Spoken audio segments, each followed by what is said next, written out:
நீங்க தெரியாம இந்த 3 தவறுகளை பிப்ரவரி 1ஆம் தேதி தைப்பூசத்தன்னைக்கு பண்ணிடாதீங்க. அப்படி நீங்க பண்ணீங்கன்னா இந்த வார்த்தையை நான் சொல்ல விரும்பல, ஏன்னா நீங்க பண்ண மாட்டீங்கன்னு எனக்கு நல்லா தெரியும். இருந்தாலும் அந்த தவறுகள் என்னன்னு நம்ம தெரிஞ்சுக்கிறது ரொம்ப நல்லது. நம்பர் 3, இந்த நாள்ல நீங்க எனக்கு எதுவும் வரல, என்னால முடியல, நான் சரியில்லைன்னு உங்களை நீங்களே தாழ்வா பேசிக்காதீங்க. ஏன்னா அந்த தைப்பூசம் தைரியம் தரும் நாள். இந்த நாள்ல நீங்க என்ன கேட்டாலுமே அது பழிச்சிரும். அதுக்கு பதிலா நீங்க முருகா நீ என் கூட இருக்கன்னு பாசிட்டிவா பேசுங்க.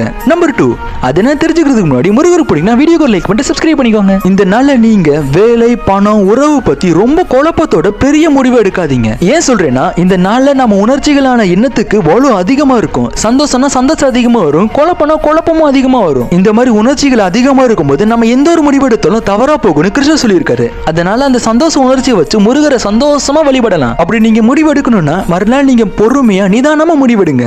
நம்பர் 1, இதுதான் ரொம்ப ரொம்ப ரொம்ப முக்கியமானது. அதனால உங்க நல்ல மனசு போல இந்த விஷயத்தை எல்லாருக்கும் ஷேர் பண்ணிருங்க. எல்லாருக்கும் இந்த விஷயம் தெரியட்டும். முருகன் கமெண்ட்ல சொல்லிருங்க. இந்த நாள்ல உங்க கஷ்டத்தை யாருக்கிட்டையும் சொல்லிடாதீங்க. ஏன்னா நீங்க சின்ன தானம் பண்ணிருந்தாலுமே பல கோடி மடங்கான புண்ணியம் உங்களுக்குள்ள இருக்கும். நீங்க உங்க கஷ்டத்தை வருத்தப்பட்டு மத்தவங்க கிட்ட சொல்லும் போது அந்த புண்ணியமும் சேர்ந்து மத்தவங்களுக்கு போயிடும். அதனால உங்க கஷ்டத்தை சொல்லியே ஆகணும்னா முருகர் கிட்ட மட்டும் சொல்லுங்க. இல்ல உங்க பிடிச்ச கடவுள் யாரா இருந்தாலும் சரி அவங்க கிட்ட சொல்லலாம், மத்தவங்க கிட்ட சொல்லாதீங்க. நீங்க இந்த 3 தவறுகளை பண்ண மாட்டீங்கன்னு எனக்கு நல்லா தெரியும். அப்படி இந்த வீடியோக்கு லைக் பண்ணிட்டு ஷேர் பண்ணிருங்க.